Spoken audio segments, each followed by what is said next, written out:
Aaron Skinner. Good afternoon. My name's Andy.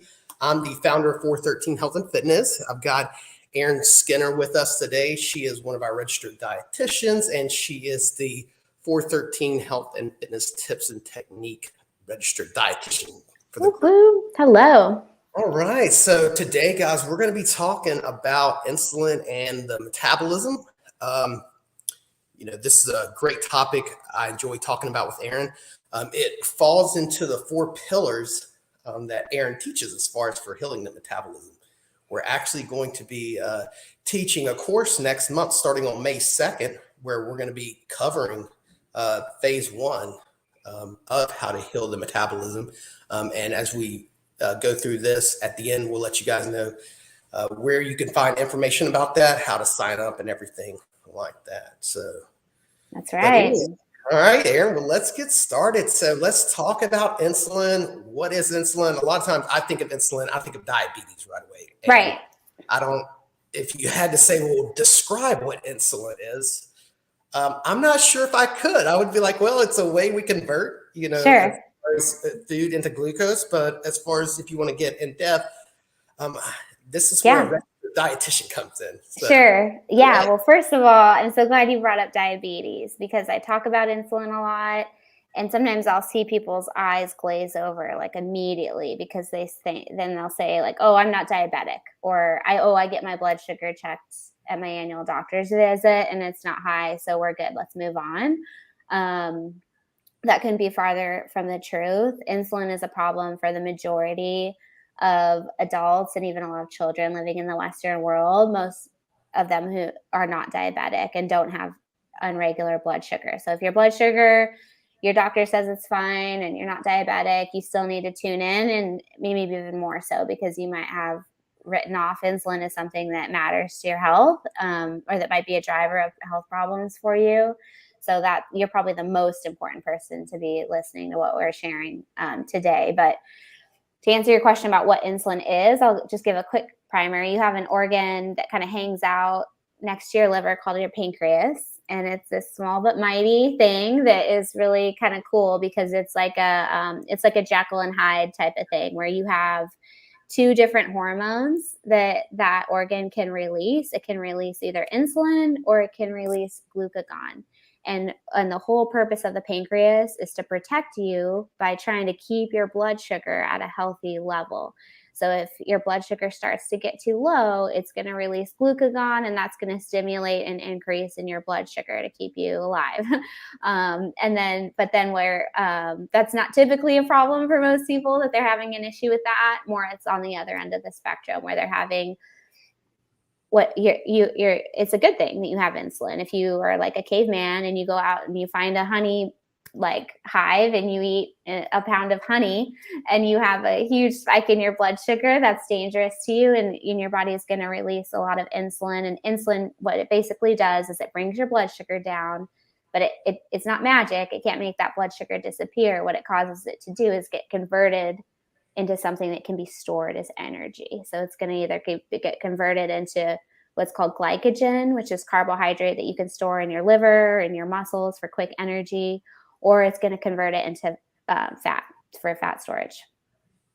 And that's where I think some people have, trouble of understanding your muscles can only store so much. Yeah. A technique I've taught individuals before that are building muscle strength training. It's a carb loading technique. Yeah. But again, if you're not going to be using this for energy and you're just a general health and wellness person, having a big, a massive amount of food at one time that's going to have a huge spike on your insulin levels is, like you were saying, it's going to create an environment for fat storage essentially. And that's what we're trying to avoid. So yeah, typically. Exactly. So let's talk about the body. Let's talk about what happens. Well, just rolling back, let's talk about pre-diabetes. So I'm 39 years old. I've got a close friend that's 37 that was just diagnosed as pre-diabetic. Sure. At 37, which is not expected. So let's talk about what that means as far as maybe for someone who's listening who maybe has just been told by their doctor they're pre-diabetic. What does that exactly mean? Yeah, so that's a good question. Some doctors would really refute the idea that prediabetes exists. It's not technically classified as a technical diagnosis anymore by some organizations, but basically what they're referring to, I think prediabetes should hang out as a thing. But honestly, what I'm even talking about more with my clients is prediabetes. By the time you get prediabetes, you've already had problems with your insulin sensitivity for quite some time. So that's kind of getting into the weeds a little bit, but we'll get into it. But basically what they're saying with prediabetes is like, warning, you're not diabetic yet, but you're still insulin resistant more than what you should be. You're on track to become diabetic. And so it is wise to catch things early, right? But what I'm saying is that you can even catch things earlier than when you meet the criteria for prediabetes, which can, again, because it's not a widely accepted thing, it can vary by practitioner in terms of how they define prediabetes. But often it's going to be where like your hemoglobin A1C is hanging out around between like 5.7 and 6, and your hemoglobin A1C is sort of like an average over the past 3 months of your blood sugar, as indicated by how much sugar you have attached to your hemoglobin molecules. Or it might be a fasted blood sugar that's over 100, but not yet at diabetic levels, which is typically around 120 or 130. Gotcha. Okay, so that's like a shot across the bow saying Yeah. you're heading in the wrong direction. Yeah. It's also time Wake to up. return course. Yeah. Yeah. Or you're going to find yourself on insulin and being diabetic. Yeah, maybe insulin, or often it'd be like with type 2, it's like metformin is the Gotcha. standard like initial medication you would get. But yeah, I think it's good for doctors to catch before. What I hate to hear is like people have been hanging out in those pre-diabetic lab ranges for years and nobody said anything, and then bam, you're type 2 diabetic. So it is great that your friend has had a more proactive provider that's identified that. But even if you're not pre-diabetic, you can start thinking about a diet and lifestyle that is amenable to healthy like insulin sensitivity. Right. Yeah. No, it makes me think of a lot of times and this in this field, a lot of times we don't get the chance to start helping people until they're on the brink of Yeah. catastrophe. It's where they've been told, that, hey, this is about to happen and you're really, really close, where maybe years before they were told that this is the direction you're heading. But because we know with health, it happens a lot of times at such a slow pace, there's not that perceived sense of danger until you're at the cliff. And then it's like, oh crap, now I've got to really take action, Right. and address this right now. So it's all about changing your mindset around your health advocacy. If you put your health in the hands of your typical provider, they're going to wait till the last minute and they're going to give you too little too late. And it's not really their fault. They're just kind of in the paradigm that exists in healthcare. But when you regain ownership of your own health and wellness, then that's when you can start to really think more proactively and work on things before it gets to that emergency crisis point. I like that. Yeah. No one's going to take care of you better than you will take care of you. Nobody cares as much. Right. Exactly. Well, let's talk about insulin resistance. You just mentioned that a second ago. So let's talk about, what that is, how that happens, and what does that do ultimately to the body physically? Yeah. So if you think of insulin, it's a hormone. And a hormone, really any type of hormone, what that is that's a signal. So your body communicates within itself via these signals called hormones. And just like with any signal, if you think about like maybe you're working and you have some music on in the background, you're not actively listening to that music. You might kind of tune it out and not even really realize it's playing anymore because you're kind of lost in other thoughts. And over time you tune it out. Or like I think about my little 4-year-old who's like a talkaholic in the back seat. It's like he talks so much. I just like stop hearing him sometimes. I don't mean to, but it's like you start to tune it out because it never stops.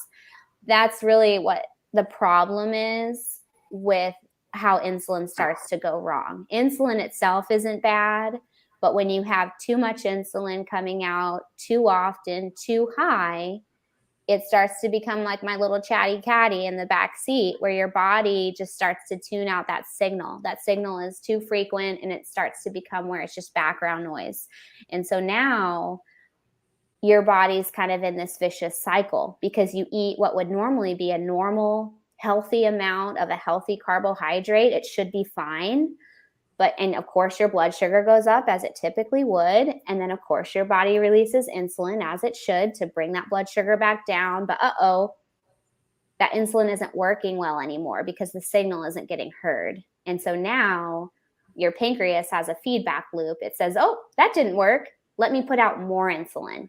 And now the level's higher. Okay, that worked. Great. Well, fast forward a year, that doesn't work anymore. I've got to release more, and I've got to keep it out longer. And then the vicious cycle continues until you just have where your blood sugar does start to creep up and it's caught high. But it can take 10 years of insulin resistance before your blood sugar really goes high.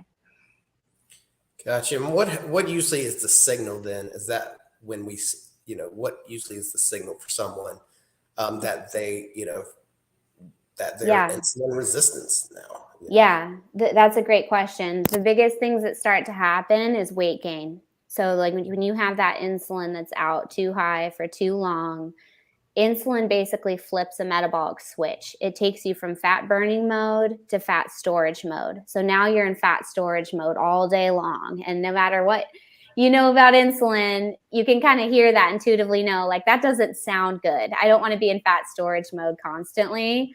That's not ideal, because now the energy gets stored. It cannot be burned. You can't be taking stuff out of the fridge and putting it in the fridge at the same time. You are storing fat. That's the mode that you're in, because you have so much insulin out. And so what your body does is it starts to bring the blood sugar down. It starts to store all that sugar as fat.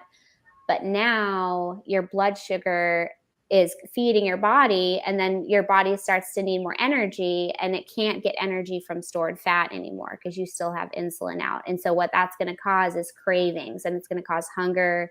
It's going to cause an inability to go long periods of time without food. So if you feel like you eat a full meal and you're hungry an hour or two later, or if you feel like you're eating what should be a normal amount of carbohydrate, but you keep gaining weight. If you feel like you get extremely hungry, or like you get in a bad mood, if you're like, don't eat like frequently, those are all signs that you have insulin resistance. Talking about being hangry is what we call it. Yeah, hangry. Yes. Yeah. And I used to have this. I really, a part of my journey is I used to have problems with my weight and my metabolism, like big time. And I remember it would be like, if I didn't eat every like 2 or 3 hours, I felt horrible and angry. Like now it's like, I don't even notice hardly if I miss a meal. It's like I'm in a different body. It's amazing. Yeah, totally agree with that. I would say at my time, when I was very unhealthy a few years ago and didn't take care of myself, I was constantly I didn't know any of this stuff that I know now either. Yeah, me neither. Yeah. I don't know anything about this. But yeah, I think there was just now that I think back of how I would eat, it would be constant, usually processed fast food. And like you said, it was almost like I programmed myself to think, oh, every 2 to 3 hours, you need to go eat this calorie dense, high energy, but not very nutritious style food, just to satisfy, like you said, that hunger feeling. I'd gone probably 10 or 15 years without, let's see here. I think, probably about 15 years where I didn't exercise at all. I didn't watch my nutrition at all. I just ate really bad. Yeah. I mean, that's a lot of people. We're the exact same age. It's like we've been building careers, we've been building families, and like it's hard to keep up. And there's not really yet a pressing reason why. You haven't been diagnosed with any medical problem. And so why not focus on the pressing thing? But I guess I have the advantage now of getting to see people across their lifespan. And what is very clear is that over these years of like your late 20s and your 30s, that's when all these metabolic problems are really building, and they're going to precipitate into issues. Yeah, and that's interesting you said that, because I don't remember my doctor ever telling me like, hey, let's take a look at this, your general just health and wellness. I can remember a couple of times of going in because I had such pain like around the kidney area, and they did a scan of it, and they were like, well, you've got I can't remember the term, where you have a fattened liver, the liver's getting fatty. Oh, yeah. And like, what? Here's some medication, not like, hey, let's try losing a few pounds. Let's try getting to a Yeah. healthier state. Yeah. And that way, you're not having this, because it was really kind of painful. Or even if they had said, why don't you lose a few pounds? What's hard about what we're talking about is, like, let's say you did try to eat less food, but you're still eating in a way that keeps your insulin too high and it keeps you insulin resistant.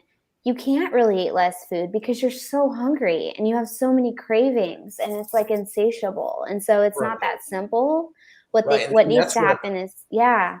Dietitian. That's where, like, I never even heard of a dietitian until I got into health and wellness. And I think that's where a lot of people don't understand the value of having a registered dietitian, to have that expertise guiding you on food.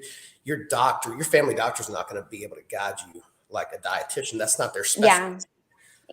So I think that would have been a huge driver of, if my doctor would have said, hey, let's get you with a registered dietitian. Let's start getting you on a healthy lifestyle. But again, I went all those years, and if that situation is what you're currently facing, here's a great option for you versus, taking up several medications that aren't, like you were saying, aren't going to fix the long-term problem of it. It's going to Band-Aid it and patch it.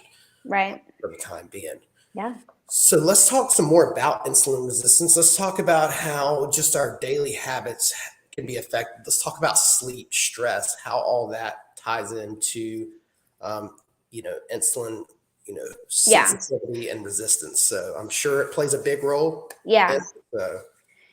So diet, we already kind of talked about, is a huge driver. And what a lot of people get confused on with that is they think, oh, if I'm not eating a bunch of sugar, like drinking soda or whatever, it's fine. I eat healthy carbs. But usually what I'm seeing is, like, the carbs that people think are healthy, they're not eating the right amounts in the right time. And so it is important to get the diet dialed in. And there's even other elements diet-wise that play a role in insulin sensitivity. But then, as you pointed out, it's really true that lifestyle plays another huge role in that. So obviously, exercise, we know, is really critical for improving insulin sensitivity, and not just cardio.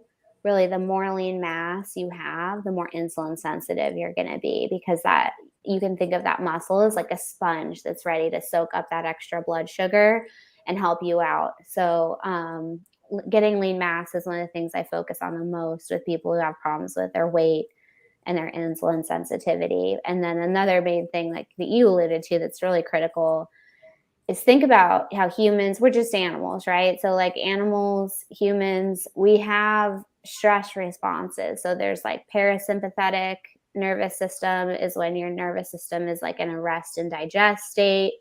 And then you have your sympathetic nervous system, which is like, you think of a caveman, he's walking around and like a tiger jumps out and he's like going to chase after the caveman. That caveman needs to be able to sprint. And so fight or flight, right? Yes, fight or flight. And so you're going to release that stress hormone, that adrenaline and that cortisol.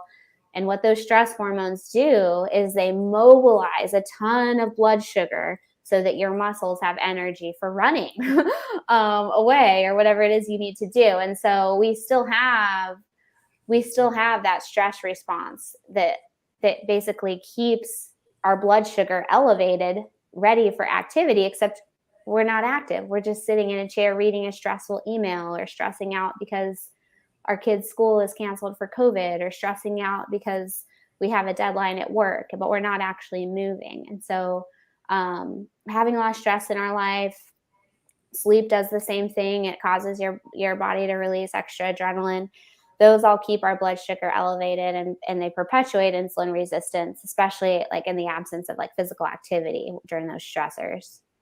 Yeah, no, that makes a lot of sense. And too, we have a lot of clients that have come on board with us and have told us about how COVID was a big one for a lot of people. A lot of people, put on weight during COVID. And that makes total sense what you're saying about, basically how you're driving up that, adrenaline, you're getting that hormone release, but you're not getting up to go run then outside or anything like that. So Exactly. Versus like, I tell clients sometimes during a workout where we're going to get their heart rate up really, really high.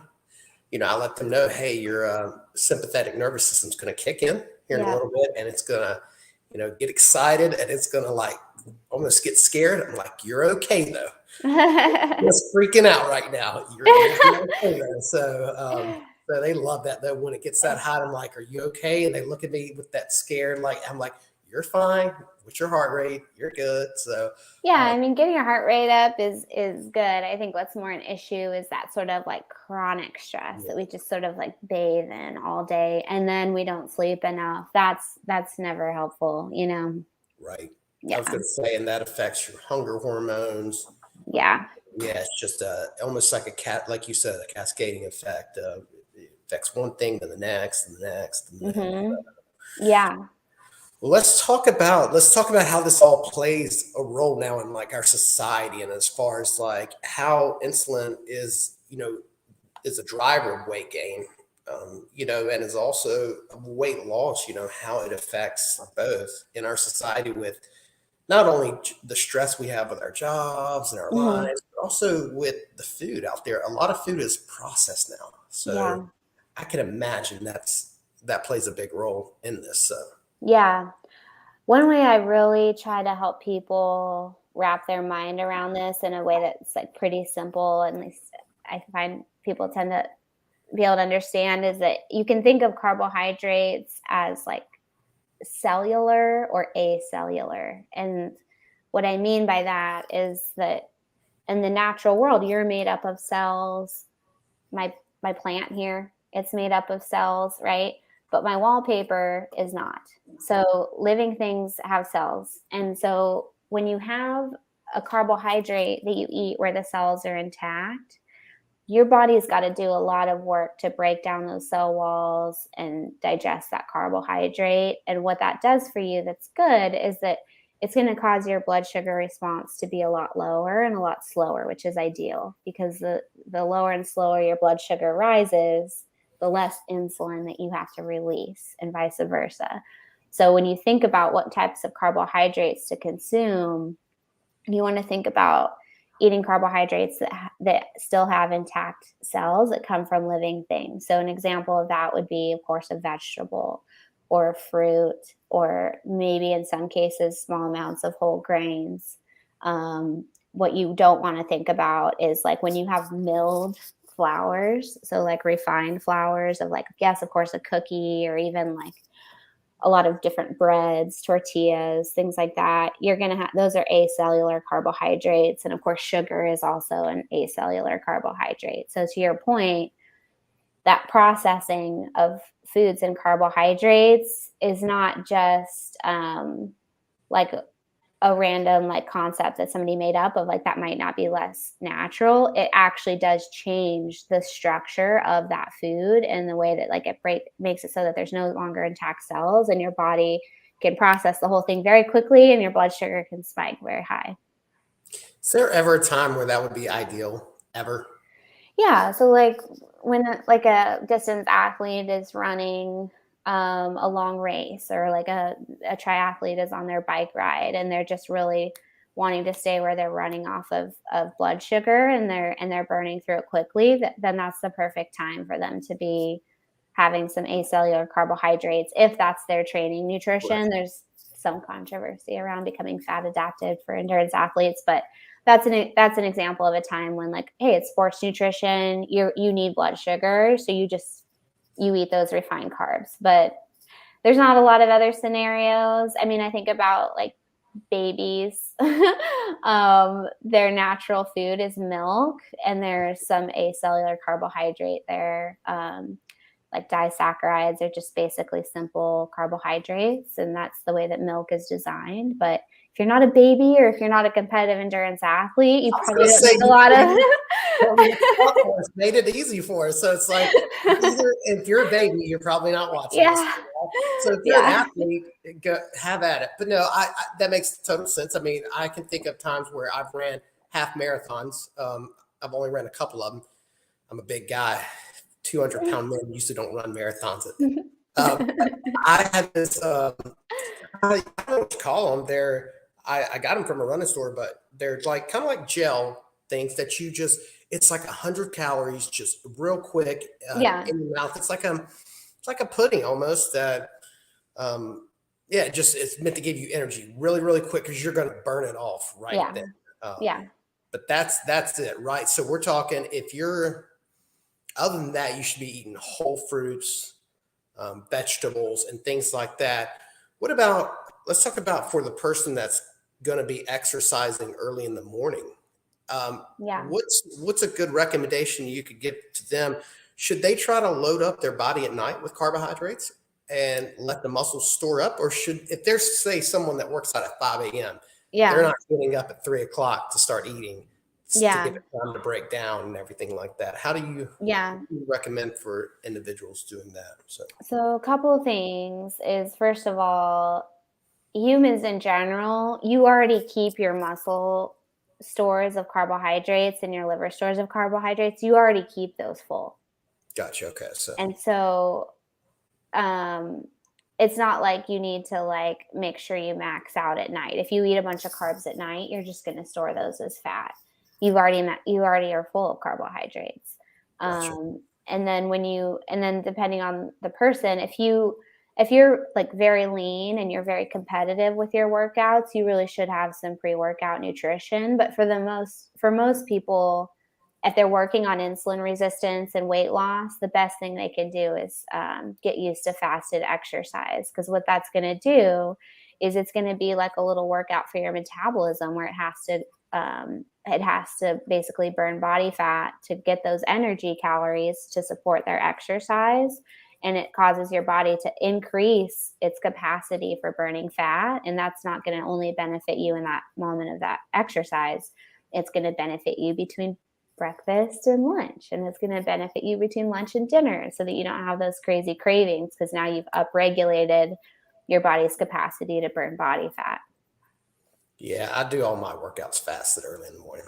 It Yeah. actually feels great. A lot of people think, "Oh, how do you work out?" And I actually, it's like you said, a lot of times we're already stored up. We have the fuel in our bodies and our muscles, and also the body will start tapping those other fat stores that we all have some fat stores available to Yeah. tap into if we need to. So It's just important to listen to your body. I find that some people, they have so much accumulated metabolic damage that they even have a hard time burning their body fat during exercise at first. And so for them, they might need a more gentle workout while they adapt, and they might need to optimize their nutrition more during the day, because when your nutrition becomes optimized and you start to heal your metabolism, you can increase your body's ability to burn body fat. So if you don't tolerate fasted exercise, that should be a big red flag that you have metabolic problems with your health that need addressing. right. No, I totally agree. And I'm going to be covering some of that here in the next, what do we start in about a week and a half? We start Yes. May 2nd. So I'm going to be working with Aaron. We're going to be going phase 1. So this is on healing the metabolism. Yeah. Um, Aaron, what's our 4 phases that we cover during this time? Yeah. So you're talking about our 4-week program that starts May 2nd. It's called Lean for Life. And the goal of Lean for Life is to help people to heal their metabolism and learn how to do it for good, so that weight loss doesn't have to be a struggle. They can just naturally eat in a way that keeps them healthy and keeps their weight at a healthy level. And what we do in those 4 weeks is we go through the 4 pillars of metabolic health. So the first one we've talked about is insulin sensitivity. Then in week 2, we talk about protein. There's a lot to that. Week 3, we talk about fats and as they relate to inflammation and metabolic health. And then in week 4, we talk about eating more anti-inflammatory foods as it relates to insulin, appetite signaling. So there's hormones that tell you when you're hungry or when you're full, and inflammation plays a role in that. So we'll talk about specifically plants and how they play a role in inflammation and helping with appetite signaling. So with that, you get 2 options. You can either follow meal plans, or you can follow a daily food checklist. And then there's the way the program is designed is that you would then accompany that with an optimized exercise programming. And then Andy, I know you're going to obviously program that part. Do you want to tell them more about the exercise piece? So for that, I'm going to be programming all 4 weeks of exercise for everybody. So it'll cover 4 days of exercising. It'll be 2 days of exercise, actually just straight physical exercise. The other 2 days will be more of a stretch exercise combination. The exercises do get more difficult as you progress each week. But the cool thing is I'm going to come on live with Aaron each week as well. And I'm going to talk about how, exercise actually plays a role. Like in week 1, it'll be about insulin resistance. Week 2, we'll talk about how exercise plays a role with protein uptake, protein synthesis, etc. And we'll do that for each week and talk about how exercise in combination with the nutrition side, it's a double win for you. So, you want to get results in the fastest, safest way. Combine exercise, good nutrition, good coaching together, and you'll get to your goals in a fast way. Yep. So what's the website, Aaron, they can go on to that where they can get some more info about this? Sure. In case you're on and able to see the links, I'll put it in the comments, but you can either just go to courses.empowerednutrition.health and then pick on Lean for Life Phase 1. Or if you just go to empowerednutrition.health, there's a tab up top that says courses. And then in there, you'll see Lean for Life Phase 1. And then you can read about the program.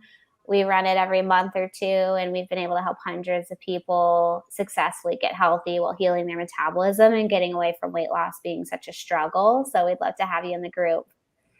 Yeah, guys. And also insurance does cover this, right, Aaron? So insurance will cover as far as for the nutrition side.